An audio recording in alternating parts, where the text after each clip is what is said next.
श्री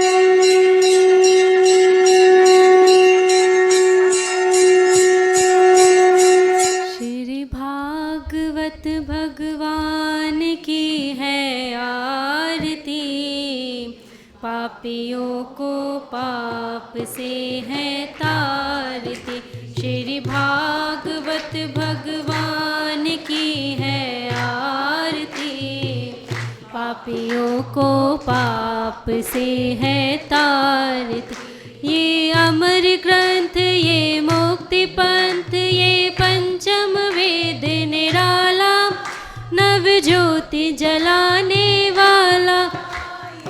अमर ग्रंथ, ये मुक्ति पंथ, ये पंचम वेद निराला, नव ज्योति जलाने वाला। हरि नाम यही, हरि धाम यही, हरि नाम यही, हरि धाम यही, यही जग मंगल की आरती। पापियों को पाप से है तारती, श्री भागवत भगवान की है आरती।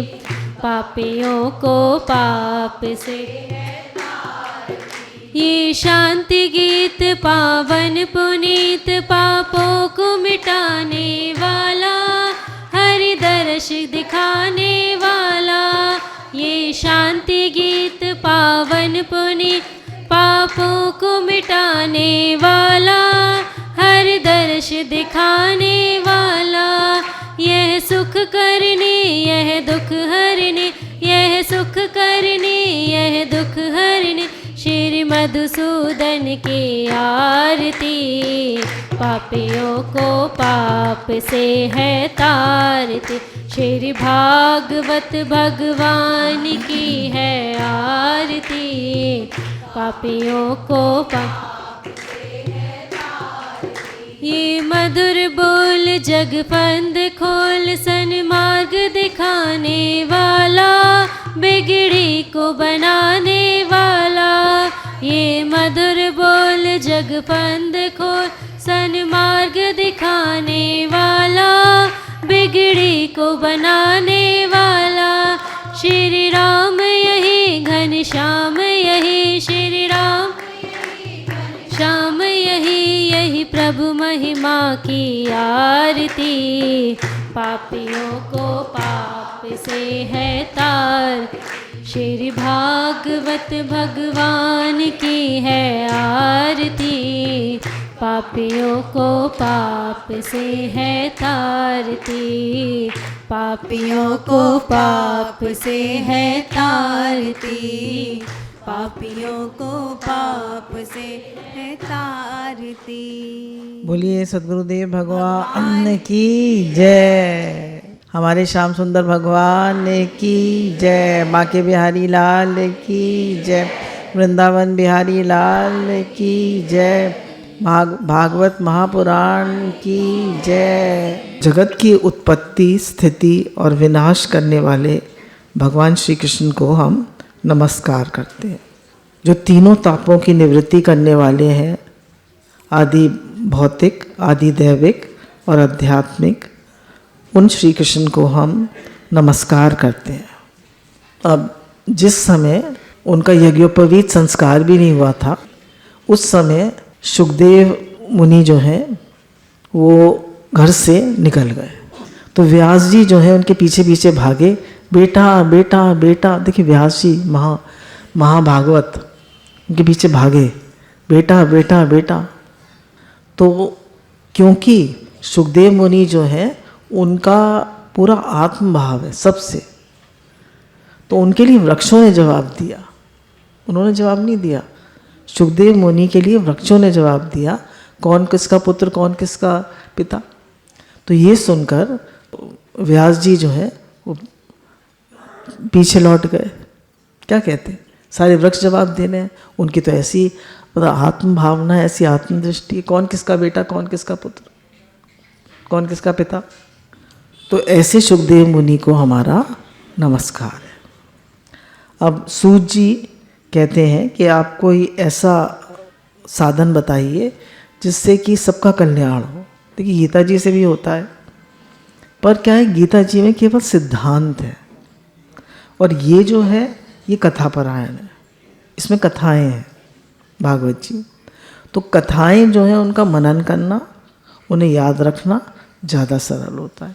इधर से भागवत जी भी पढ़ते हैं, उसका भी पारायण करते हैं गीता जी का। तो गीता जी याद करना, अब उसको समझ तो जाती है, पर उसका मनन करना थोड़ा कठिन पड़ता है। इसका मनन करना आसान है, ये हर एक कोई कर सकता है।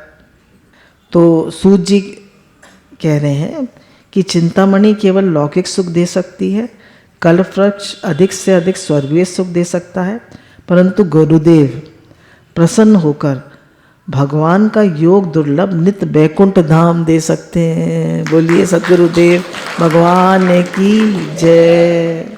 उनका कलयुग में जितने भी जीव हैं वो बहुत दुखी होंगे, है ना, कलयुग में, क्योंकि भगवान श्री कृष्ण तो अपने धाम को चले गए होंगे। तो क्या करना चाहिए? तो जब सुखदेव जी राजा परीक्षित को एक कथा सुनाने के लिए सभा में विराजमान हुए, तब देवता लोग उनके पास अमृत का कलश लेकर आए और कहा कि आप ये अमृत का कलश ले लीजिए और हमें कथा अमृत दे दीजिए। सुखदेव मुनि ने कहा कि कहाँ कथा अमृत और कहाँ ये जगत का अमृत, स्वर्ग का अमृत। तो उन्होंने कहा कहाँ कांच और कहाँ हीरा। तो भागवत कथा जो है वो तो हीरा है और जो अमृत है वो कांच है। फिर उन्होंने कहा कि देवताओं से कि तुम अधिकारी नहीं हो इस भागवत कथा के, तुम इस भागवत कथा के अधिकारी नहीं हो। जो भागवत सुने, देखिए हम सबके लिए है, जो भागवत सुने और उसका मनन करे उसको लाभ होगा। खाली सुन लिया और मनन नहीं करा तो लाभ नहीं होगा। सुने भी और मनन भी करे तो इसका लाभ होता है। फिर क्या होता है कि नारद जी जो हैं वो भ्रमण कर रहे थे। उन्होंने सोचा भाई पृथ्वी का पूरा भ्रमण कर रहे थे, और उन्होंने कहा कि पृथ्वी लोक जो है वो बहुत श्रेष्ठ लोक है, तो मैं भ्रमण करने आया था, तो मैंने देखा कि यहाँ तो सारे ही लोग दुखी लगे पड़े हैं, यहाँ तो हाय मची हुई है, हर कोई दुखी, हर कोई रो रहा है, हर कोई चिल्ला रहा है, हर एक कोई परेशान है। तभी वो वृंदावन धाम पे पहुँचे तो उन्होंने देखा कि एक युवती स्त्री जो है वो, उसकी बहुत सारी देवियाँ सेवा कर रही हैं और वो रो रही है, दुखी है, और दो उसके सामने बालक लेटे हुए हैं जो कि वृद्ध हो गए हैं, उनके बाल सफ़ेद हो गए हैं और एकदम बुढ़े से होकर पड़े हुए, वो रो रही है। उन बालकों को हिलाने की कोशिश करती है, जगाने की, पर उनके बुढ़ापे से उनकी निवृत्ति होती नहीं। तो पूछा उन्होंने नारद जी ने कि आप कौन हैं, आप रो क्यों रही हैं? बोले मैं भक्ति हूँ और ये जो मेरे पुत्र हैं ये ज्ञान और वैराग ये वृद्ध हो गए हैं। तो माता तो तरुणी हो और बच्चे बूढ़े हो जाएं तो माता खुश होगी? बोले मैं भी यहाँ आके वृंदावन में तो तरुणी हो गई हूँ, और पहले तो मैं भी बहुत, मेरे भी अंग भंग कर दिए गए थे। तो बोले, फिर पूछते हैं कि जो स्त्रियाँ पंखा जल रही ये कौन है? बोले गंगा है, यमुना है, त्रिवेणी है, ये सब श्रेष्ठ नदियाँ हैं, आपकी सेवा कर रही हैं, फिर भी खुश नहीं है। क्यों? पुत्र वो हैं, बूढ़े हो गए हैं। तो वो कहती हैं, भक्ति रानी कहती हैं, वृंदावन के संयोग से तुम फिर नवीन तरुणी हो गई हो, अतः ये वृंदावन धाम धन्य है जहाँ भक्ति सर्वत्र नत कर रही है, परंतु तुम्हारे इन दोनों पुत्रों का यहाँ कोई ग्राहक नहीं, इसलिए इनका बुढ़ापा नहीं छूट रहा है। यहाँ इनको कुछ आत्म सुख की प्राप्ति होने के कारण ये सोते ही जान पड़ते। तो उन्होंने कहा ज्ञान और वैराग का यहाँ कोई वो नहीं है। तो हम भक्ति तो करते हैं पर ज्ञान और वैराग नहीं है जीवन में, तो हमारी भक्ति कंप्लीट नहीं होगी। माला भी कर ली, ठाकुर जी की सेवा पूजा भी कर ली, पर ज्ञान भी नहीं है और वैराग भी नहीं।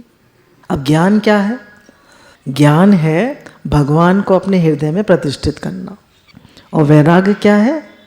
संसार की जितनी भी बातें हैं, राग द्वेष इच्छा अहंकार काम क्रोध लोभ मोह, इनसे मन को हटाते जाना, खास करके राग द्वेष। तो इसमें भागवत जी में शुरू में ही कहते हैं कि पांचों विकारों को हटाना तो आसान है, काम क्रोध लोभ मोह अहंकार, ये पांचों विकार तो भगवान से लग सकते हैं। आप काम भगवान का करिए, गोपियों ने काम किसका किया? भगवान का। अपने ऊपर क्रोध करिए कि मैं भजन क्यों नहीं करता हूँ, मेरा मन भगवान में क्यों नहीं लगता है, मुझे भगवान क्यों नहीं अच्छे लगते, मैं संसार के प्रपंचों में क्यों पड़ा हुआ हूँ। अपने मन पर क्रोध करिए, काम क्रोध लोभ, गुरु के वचनों का लोभ करिए, मोह, भगवान से मोह करिए, और अहंकार, अहंकार जो है किसका करिए? मैं भगवान का हूँ, भगवान मेरे। फिर दो आते हैं मद और मत्सर। मद किसका करिए? नशा, नशा भी इसी बात का होना चाहिए कि मैं भगवान का भक्त हूँ। बोले मत्सर, ईर्षा, निध मत्सर। ईर्षा एक ऐसा विकार है जो सबसे कठिन है भी जीतना। कभी हमने ऐसा सोचा ही नहीं। क्यों? ईर्षा जो है, देखिए आप, हमसे कोई ऊंचा उठ जाए, हमसे कोई आगे निकल जाए, हमसे ज़्यादा श्रेष्ठ बन जाए तो ईर्षा हो जाती है। बहू का सम्मान हो जाए, सास का ना हो तो सास को ईर्षा हो जाती है। भाई भाई में ईर्षा हो जाती है। तो ऐसे ही किसी की बड़ी गाड़ी आ जाए तो ईर्षा हो जाती है। मतलब हर जगह ईर्षा लगी पड़ी है। बाप बेटे में ईर्षा हो जाती है।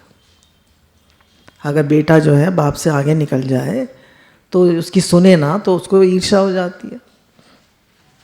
तो इसलिए सबको ईर्षा होती रहती है। बोले ईर्षा को जीतना सबसे मुश्किल है। कभी अपने मन को ऑब्जर्व करिएगा, हमसे कोई आगे निकल जाए, क्या हम सहन कर लेंगे?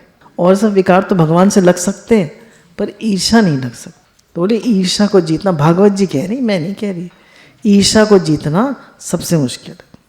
भक्ति ने कहा कि जब राजा परीक्षित इस पापी कलयुग को क्यों रहने दिया, जब इसमें इतने सारे दोष हैं तो क्यों रहने दिया, इसको उसका वध कर देते। नारद जी ने कहा क्योंकि जो फल तपस्या योग एवं समाधि से भी नहीं मिलता, कलयुग में वही फल हरि कीर्तन से ही भली भांति मिल जाता है। हरि कीर्तन क्या? हरे कृष्ण महामंत्र का जप करना। हरे कृष्ण का महामंत्र भी कीर्तन ही है। इस प्रकार सारहीन होने पर भी उसे इस एक दृष्टि से सारयुग देखकर उन्होंने कलयुग में उत्पन्न होने वाले जीवों के सुख के लिए ही इसे रहने दिया। तो हम सब लोग कलयुग में इस शरीरों की उत्पत्ति हुई है, तो कैसे हमारा कल्याण हो सकता है? कह रहे भागवत कथा करिए, उनके हिसाब से गुरुजी कहते हैं गीता करिए, गीता भागवत करिए और कीर्तन करिए, नाम जप करिए। नाम जप ही एक ऐसा तरीका है जिससे कलयुग में से छूटा जा सकता है, जिससे मोक्ष पाया जा सकता है। देखिए अन्य समय में तो हमें 5 मिनट भी नहीं मिलेंगे, 5 मिनट भी नहीं मिलेंगे, और अभी हमें सारा समय मिला हुआ है। तो कुछ लोग तो इतने सावधान हैं कि 5 मिनट भी भगवान के नाम के अलावा मतलब व्यर्थ में नहीं जाने देते। सेवा कर रहे हैं तब भी गुरु जी का महामंत्र बज रहा है, कुछ भी कर रहे हैं पर उनके मन में कुछ नहीं तो श्री कृष्ण, कुछ नहीं तो कृष्ण कृष्ण, कुछ नहीं तो हम लोग राधा राधा तो नहीं करते, बहुत लोग राधा राधा भी करते हैं, कृष्ण कृष्ण भी कर सकते हैं, श्री कृष्ण भी कर सकते हैं। कैसे भी भगवान का नाम लीजिए। भगवान का नाम हर तरह से कल्याण करने वाला है और बहुत सरल है, पर क्योंकि हमारा मन भक्ति में नहीं है, हमारा मन बिखरा हुआ है, इसमें अनेकों इच्छाएं हैं, इसलिए हमारा मन नाम में ठहरता नहीं। पर सबसे सरल, सबसे श्रेष्ठ साधन कलयुग में है नाम। बोलिए नाम महाराज की जय। अब उन्होंने देखा कि भाई वो भक्ति रानी बहुत दुखी है, भक्ति महारानी, तो नारद जी ने कहा उनसे कि मैं आपका दुख दूर करूँगा। तो नारद जी ने कहा बाले तुम व्यर्थ ही अपने को क्यों खेद में डाल रही हो? अरे तुम इतनी चिंता आतुर क्यों हो? भगवान श्री कृष्ण के चरण करणों का चिंतन करो, उनकी कृपा से तुम्हारा सारा दुख दूर हो जाए। जिन्होंने कौरवों के अत्याचारों से द्रौपदी की रक्षा की थी, गोप सुंदरियों को सनाथ किया था, वे श्री कृष्ण कहीं चले थोड़ी ना गए हैं, वो तो अभी भी हैं। आप बताइए, आपके हृदय में नहीं है? हैं? किसके हृदय में नहीं है? सबके हृदय में। फिर तुम तो भक्ति हो और सदा उन्हीं के प्राणों, उनको प्राणों से भी प्यारी है। भगवान को भक्ति महारानी प्राणों से भी प्यारी है। ज्ञान और वैराग उतने प्यारे नहीं है, भक्ति। और भक्ति के पुत्र हैं, है ना। भक्ति जो है वो स्त्री है और ज्ञान और वैराग क्या है? पुरुष है। भक्ति आएगी तो ज्ञान और वैराग अपने आप आ जाए, हमेशा याद रखिए। और जहाँ भक्ति बिना और ज्ञान और वैराग के है, वहाँ भक्ति पुष्ट नहीं होती है। तो हमारी भक्ति भी कैसी होनी चाहिए? पुष्ट। तो ज्ञान क्या है? हृदय में भगवान को स्थापित करना, उनका नाम लेते रहना। और वैराग क्या है? संसार की जितनी भी बातें हैं उनको अपने मन से हटा देना। हमारे सामने कोई कारण है तो समर्पण कर देना। ठाकुर जी आप हो ना, आप कराओगे, मैं क्या हूँ? मैं तो कुछ भी नहीं हूँ। देखा जाए तो मनुष्य की कोई हस्ती ही नहीं है, वो कुछ भी नहीं है। एक सांस आई, एक नहीं आई, मिट्टी का मटका यूं ही चटका, है ना। एक सांस आई, दूसरी नहीं आई, खत्म, खेल खत्म। इतना ही है। कितने हम अहंकार करते हैं, कितनी हायाएं करते हैं, कितनी चिंता करते हैं, कितना परेशान होते हैं। कुछ नहीं है मनुष्य। फिर तुम तो भक्ति हो और सदा उन्हें प्राणों से भी प्यारी हो। तुम्हारे बुलाने पर तो भगवान नीचों के घर में भी चले आते हैं, है ना। कैसे कैसे महात्माओं के यहाँ चले आते हैं। अब कह रहे हैं सतयुग में, त्रेता में और द्वापर में तो ज्ञान और वैराग मुक्ति के साधन थे, किंतु कलयुग में तो केवल भक्ति ही मोक्ष प्राप्ति कराने वाली है। कलयुग में केवल भक्ति ही मोक्ष कराने वाली है, केवल भक्ति। तुम साक्षात श्री कृष्ण चंद्र प्रिय हो, परम सुंदरी हो। एक बार जब तुमने हाथ जोड़कर पूछा था कि मैं क्या करूं, तब भगवान ने तुम्हें यही आज्ञा दी थी कि मेरे भक्तों का पोषण करो, मेरे भक्तों को और उनकी भक्ति बढ़ाओ, उनके हृदय में रहो। तुमने भगवान की आज्ञा स्वीकार कर ली, इससे तुम पर श्री हरि बहुत प्रसन्न हुए और तुम्हारी सेवा करने के लिए मुक्ति को तुम्हारी दासी रूप में दे दिया और इन ज्ञान और वैराग को पुत्रों के रूप में। तो कहा भगवान तुमसे बहुत प्रसन्न है, तो मुक्ति तो तुम्हारी दासी है और ज्ञान और वैराग तुम्हारे पुत्र है। अब कह रहे हैं जिनके हृदय में निरंतर प्रेम रूपनी भक्ति निवास करती है, वे शुद्ध अंतःकरण पुरुष स्वप्न में भी यमराज को नहीं देखते। यमराज को नहीं देखते, उनको आते ही नहीं है यमराज उनके पास। जिनके हृदय में भक्ति महारानी निवास है, उन्हें प्रेत, पिशाच, राक्षस, दैत्य आदि स्पर्श करने में भी समर्थ नहीं हो सकते। भगवान तप, वेद अध्ययन, ज्ञान और कर्म आदि किसी भी साधन से वश में नहीं किए जा सकते, वे केवल भक्ति के वशीभूत होते हैं। इसमें गोपीजन प्रमाण है। बोलिए भक्ति महारानी की जय।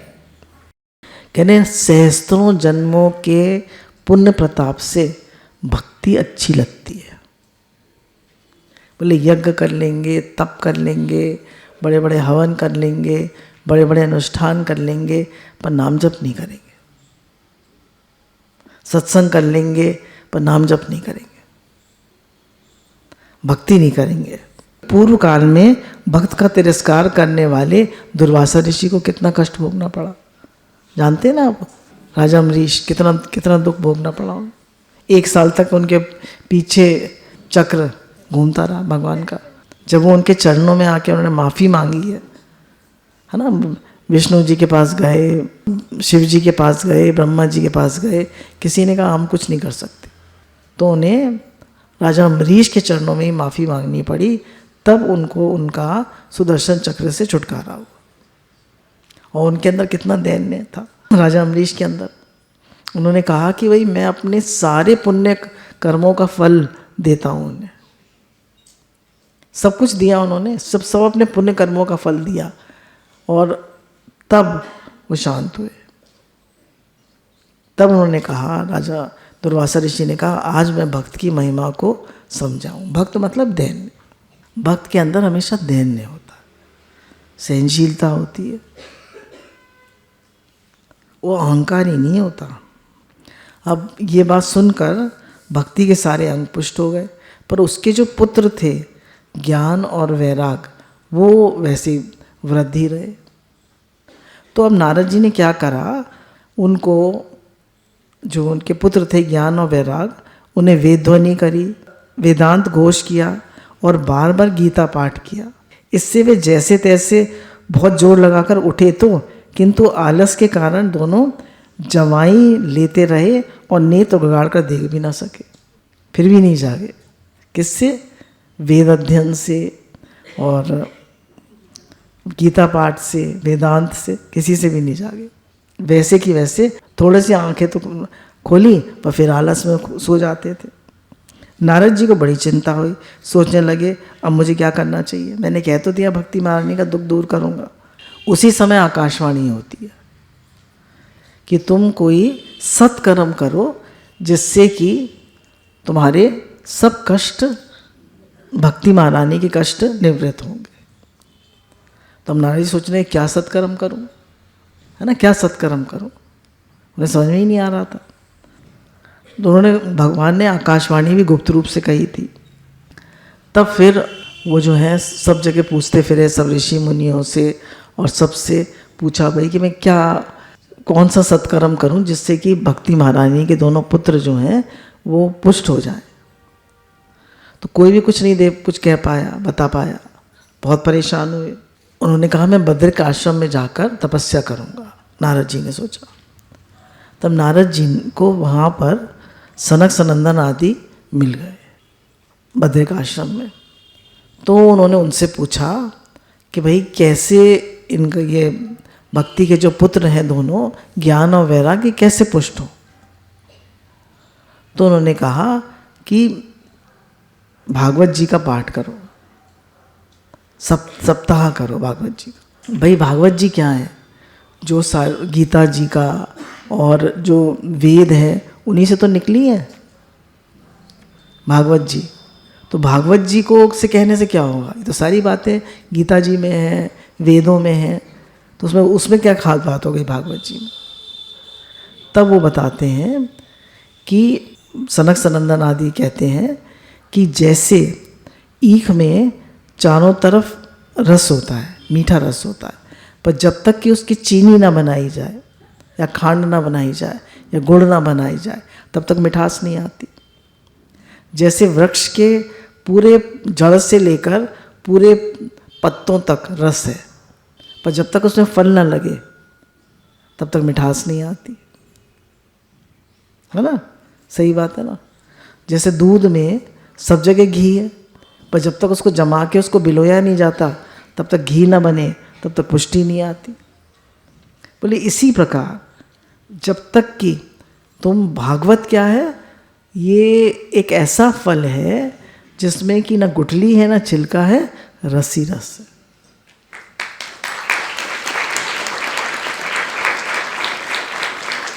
इसमें रसी रस है। नारद जी द्रव्य यज्ञ, तपोयज्ञ, योग यज्ञ, स्वाध्याय रूप ज्ञान यज्ञ, ये सब तो स्वर्ग आदि की प्राप्ति कराने वाले ही कर्म की ओर संकेत करते हैं। द्रव्य यज्ञ जो हम लोग करते हैं, सेवा करते रहते हैं ना, तपोयज्ञ पांचों इंद्रियों पे कंट्रोल करना, योग यज्ञ और स्वाध्याय रूप ज्ञान यज्ञ, ये तो सब स्वर्ग की प्राप्ति कराने वाले कर्म की ओर ही संकेत करते हैं। पंडित जनों ने ज्ञान यज्ञ को ही सत्कर्म का, मुक्तिदायक कर्म का सूचक माना है। वह श्रीमद् भागवत पारायण है जिसका गान सुखदेव आदि महामुनियों ने क्या कहा। अब इसको भी, भागवत महायज्ञ को भी ज्ञान यज्ञ कहा जाता है। तो बोले जब भागवत पढ़ोगे तो इससे ज्ञान और वैराग्य के कष्ट मिट जाएंगे। तो फिर हरिद्वार के पास एक आनंद आश्रम, वहाँ पर इन चारों सनक सनंदन आदि ने कथा प्रारंभ करी, भागवत का सप्ताह प्रारंभ किया। जैसे इन्होंने सप्ताह प्रारंभ किया तभी बड़े बड़े जो है विष्णु भक्त, भृगु, वशिष्ठ, च्यवन, गौतम, मेधातिथि, देवल, देवव्रत, परशुराम, विश्वामित्र, शाकल, मार्कंडे, दत्तात्रेय, पिपलाद, योगेश्वर, व्यास, पराशर, छाया शुक, जजली, जेहनु आदि सब साधन प्रधान मुनिगण अपने अपने पुत्र शिष्यों और स्त्रियों समेत बड़े प्रेम से वहाँ आ गए। इनके सिवा वेद वेदांत, मंत्र तंत्र, सहस्त्र पुराण, 17 पुराण, 6 शास्त्र भी मूर्तिमान होकर वहाँ पर उपस्थित हो गए भागवत की कथा सुनने के लिए। बोलिए भागवत महापुराण की जय। गंगा आदि नदियाँ, पुष्कर आदि सरोवर, कुरुक्षेत्र आदि समस्त क्षेत्र, सारी दिशाएं, दंडक आदि वन, हिमाचल आदि पर्वत तथा देव, गंधर्व और दानव आदि सभी कथा सुनने चले आए। जिनके जो अपने अहंकार के कारण नहीं आए, महर्षि भृगु ने समझा बुझाकर ले आए। तो कह रहे हैं अब ये तो ठाकुर जी कृपा है, हम तो देखिए गुरु के बच्चे हैं, बहुत छोटे हैं, अम्मा जी का तपोस्थली है ये, हम तो यहाँ बस सेवा के लिए हैं। हमने बताया कि भागवत की कथा का जो थोड़ा भी उसको पढ़ें, एक अध्याय में बहुत छोटा सा होता है, वो उसको रोज़ पढ़ें तो उससे बहुत हमारी भक्ति बढ़ती है, हमारा प्रेम बढ़ता है भगवान से। उन्होंने कहा एक आध श्लोक ही पढ़ लें, वो तो संस्कृत में होता है श्लोक, तो थोड़ा भी पढ़ लें, मुश्किल से 15 मिनट लगते हैं। ये तो थोड़ा अपना ये वाला शास्त्र रखिए और थोड़ा इसका पारायण करिए। कह रहे जिस घर में नित्य प्रति भागवत की कथा होती है वह तीर्थ रूप हो जाता है, और जो लोग उसमें रहते हैं उनके सारे पाप नष्ट हो जाते हैं। और ये भी बताया कि नारायण जो हैं लक्ष्मी जी को 15 दिन में पूरी भागवत सुना देते हैं, और लक्ष्मी जी उन्हें 1 महीने में सुनाती हैं। वो हमेशा भागवत का पारायण करते रहते हैं। और शिव जी जो हैं वो 1 महीने में सुनाते हैं पार्वती जी को, और पार्वती जी जो हैं 3 महीने में सुनाती। तो पूरे विष्णु लोक और शिव लोक में भागवत जी चलती रहती है। यदि आपको परम गति की इच्छा है तो अपने मुख से श्रीमद् भागवत के आधे अथवा चौथाई श्लोक का भी नित्य नियम पूर्वक पाठ कीजिए। भगवान का चिंतन करना, तुलसी को सींचना और गौ की सेवा करना, ये चारों समान है। कह रहे तुलसी को रोज उसमें जल डालिए, गौ की सेवा करिए और भगवान का चिंतन करिए। जो अंत समय में श्रीमद् भागवत वाक्य सुन लेता है उस पर प्रसन्न होकर भगवान उसे बैकुंठ दे देते हैं। अब देखिए आजकल तो वृंदावन में तो जगह जगह भागवत हो रही है, पर उसमें नाच गाना और भजन ज़्यादा होते हैं। जो उसका मूल तत्व है भागवत का वो नहीं करते हैं वो लोग, और उसके लिए पैसे लेते हैं, है ना, भागवत के पैसे लेते हैं। उसका जो फल है वो उतने उससे नहीं मिल पाता। संसार में श्रीमद् भागवत कथा मिलना अवश्य कठिन है। जब करोड़ों जन्मों का पुण्य होता है तभी इसकी प्राप्ति होती है। कह रहे हैं जो फल तप, योग और समाधि से भी प्राप्त नहीं हो सकता वह स्वर्ग सर्वांग रूप में सप्ताह श्रवण से सहज मिल जाता है। अब कह रहे हैं कि जब भगवान श्री कृष्ण अपने धराधाम को छोड़कर, पृथ्वी को छोड़कर चले गए, तब उनके मुखार बिंदु से 11 स्कंद का ज्ञान उपदेश सुनकर ही उद्धव जी ने पूछा। अब उद्धव जी पूछ रहे हैं कि लास्ट समय में जब भगवान जी अपने धाम को जा रहे थे तो केवल उद्धव जी उनके पास थे। तो उद्धव जी ने पूछा कि भाई अब कलयुग में लोगों की मतलब कैसे उनका कल्याण होगा। तो उद्धव जी बोले, गोविंद अब आप तो अपने भक्तों का कार्य करके परम धाम को पधारना चाहते हैं, किंतु मेरे मन में एक बड़ी चिंता है, उसे सुनकर आप मुझे शांत कीजिए। अब घोर कलिकाल आया ही समझिए, इसलिए संसार में अनेकों दुष्प्रकट हो जाएंगे। उनके संसर्ग से जब अनेकों सत्पुरुष भी उग्र प्रकृति के हो जाएंगे, तब उनके भार से दबकर यह गौ रूपणी पृथ्वी किसकी शरण में जाएगी। कमल नयन, मुझे तो आपको छोड़कर इसकी रक्षा करने वाला कोई दूसरा दिखाई नहीं देता, इसलिए भक्त वत्सल आप साधुओं पर कृपा कीजिए। तब भगवान ने क्या कहा, शौनक जी, तब भगवान अपनी सारी शक्ति भागवत में रख दी। वे अंतर्ध्यान होकर इस भागवत समुद्र में प्रवेश कर गए। बोलिए भागवत महापुराण की जय। खुद भगवान इसमें प्रवेश कर गए। इसलिए ये भगवान का साक्षात शब्द में वांग में मूर्ति है। वांग में मूर्ति मतलब शब्द में मूर्ति है। इसके सेवन, श्रवण, पाठ, दर्शन से ही मनुष्य के सारे पाप नष्ट हो जाते हैं। इसी से इसका सप्ताह श्रवण सबसे बढ़कर माना गया है।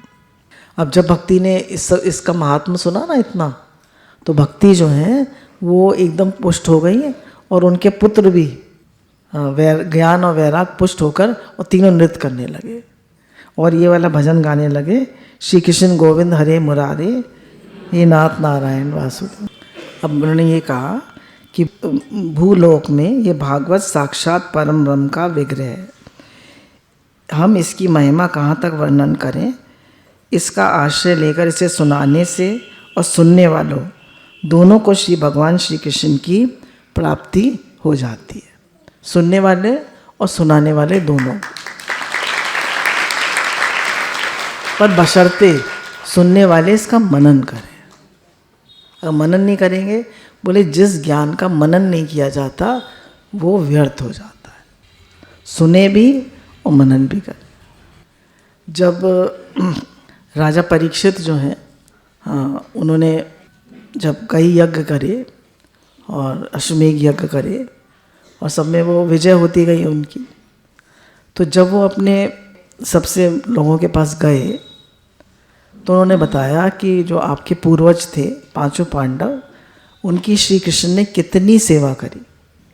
जब युद्ध हुआ था महाभारत का, तो भगवान अर्जुन के सारथी बने। सारथी क्या होता है? ऊपर होता है ना, सारथी नीचे होता है और अर्जुन ऊपर खड़े थे। कैसे इशारा देते थे भगवान को? पैर से। और देखिए, मुझे तो बड़ा ताज्जुब हुआ, मुझे तो पता भी नहीं था।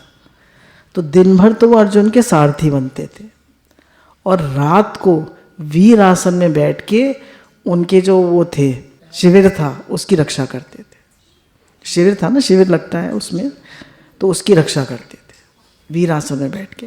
मतलब दिन और रात भगवान उनकी सेवा करते थे पांडवों की। दिन भर उनका वो रथ चलाते थे और रात को वीर आसन में बैठकर उनकी रक्षा करते थे और पांचों पांडवों के पीछे पीछे चलते थे और उनकी स्तुति करते थे और पूरे विश्व को उनके चरणों में झुका दिया। नहीं झुका दिया? पूरे विश्व को उनके चरणों में झुका दिया। पर देखिए, पांडवों ने भी तो कितना सहन करा। करा नहीं करा? हमेशा भगवान के परायण रहे, समर्पित रहे, कभी चिंता नहीं करी, कभी डरे नहीं, कभी घबराए नहीं। भगवान है, हमेशा उनके समर्पित रहे। कितने कितने कष्ट आए, द्रौपदी पे कितना भारी कष्ट आया, फिर उसको कीचक ने कितनी बुरी तरह करा, और अर्जुन को तो पांचों उन्होंने प्रतिज्ञा ही कर ली थी, पांचों पांडवों ने। नहीं, उन्होंने भीष्म पितामह ने कि भाई इनको दूसरा दिन नहीं देखने देंगे, पांडवों को सूर्य उदय नहीं देखने देंगे। तभी भगवान ने रक्षा करी। तो कहा अपने भक्तों की रक्षा भगवान करते हैं। और एक ये बहुत अच्छा बताया कि जब ब्रह्मा जी जो हैं उनको स्तुति करते हैं भगवान की, तो भगवान से कहते हैं 3 बातें बताई इन्होंने, ये हम सबके लिए हैं, भागवत जी में ही है, कि जो हर क्षण क्षण में भगवान की कृपाओं का अनुभव करता है, हर क्षण क्षण में भगवान की कृपाओं का अनुभव करता है, जिसको हम क्या कहते हैं? शुक्राना मानो। और दूसरी बात, जो भी प्रारब्ध अनुसार सुख दुख आते हैं उनको निर्विकार मन से सहन कर जाता है। निर्विकार, जो भी सुख दुख प्रारब्ध अनुसार आते हैं, बिना निर्विकार मन से, मतलब बिना राग द्वेष की, बिना परेशान हुए, बिना चिंतित हुए सह जाता है। और तीसरी बात, बार बार समर्पण करता है। बार बार हम समर्पण तो करते हैं, फिर समर्पण वापस ले लेते हैं, है ना। समर्पण करते तो हैं पर फिर समर्पण वापस ले लेते हैं, फिर चिंता करने लगते हैं, हाय कैसे होगा, हाय कैसे होगा, हाय कैसे। समर्पण कर दिया तो फिर बोले बार बार समर्पण करें, फिर चिंता आने लगे, फिर समर्पण करो, भगवान है ना। फिर मन परेशान होने लगे, फिर समर्पण करो। क्या होता है? हमारा मन बार बार समर्पण वापस ले लेता है। इसलिए बार बार समर्पण करिए, बार बार। समर्पण करने से हमको लगता है भगवान है ना, वो कराएंगे, मैं क्यों चिंता करूं, मैं क्यों परेशान हूं, मैं क्यों टेंशन करूं, मेरे चिंता करने से होगा क्या, करने कराने वाले तो भगवान है। तो गुरु जी की शरण में रहें, क्योंकि गुरु ही हमें बार बार भगवान से जोड़ते हैं। हमारा मन तो बार बार भाग जाता है, मन तो वेला घूमता है ना। गुरु जी तो बार बार कहते हैं मन तो ऐसे जैसे गंदी नाली और भगवान है ऐसे जैसे क्षीर सागर, जैसे सुंदर नदी। तो मन जो है भगवान में नहीं लगेगा आसानी से नहीं। गुरु बार बार इसको मन बुद्धि को लगाते, बार बार मन बुद्धि को भगवान में लगाते। इसीलिए सत्संग जरूरी है, क्योंकि बार बार हमारे मन बुद्धि का विवाह भगवान से करा। भीष्म पितामह जो है भगवान के पास आते हैं और भगवान से कहते हैं कि मतलब भगवान उनके पास खड़े हैं तो कहते हैं भगवान आप आ गए, बहुत आपकी कृपा है, और जब तक ये शरीर छूट ना जाए तब तक आप दर्शन देते रहिएगा। और कहते हैं बस एक मेरी और विनती है कि मेरी एक कुंवारी कन्या है, उसका विवाह आप करा दीजिए। तो उन्होंने कहा तुम तो बाल ब्रह्मचारी हो, तुम्हारी कुंवारी कन्या कहाँ से आई? तो उन्होंने कहा मेरी कुंवारी कन्या है बुद्धि। देखिए बुद्धि में बात आती है, पहले फिर मन में आती है ना। और बुद्धि किसकी अनुगामी होती है? मन की। तो जब बुद्धि मन की अनुगामी होती है तो वो उसका बेड़ा गर्क हो जाता है। अर्जुन ने बुद्धि पे किसको बिठाया? भगवान को। तो उन्होंने कहा कि इस बुद्धि का विवाह जो है अपने से करा दो। तो हमें किससे विवाह कराना है? अपनी बुद्धि का भगवान से। बोलिए वृंदावन बिहारी लाल की जय, हमारे श्याम सुंदर भगवान की जय, सद्गुरुदेव भगवान की जय। जय जय श्री राधे श्याम।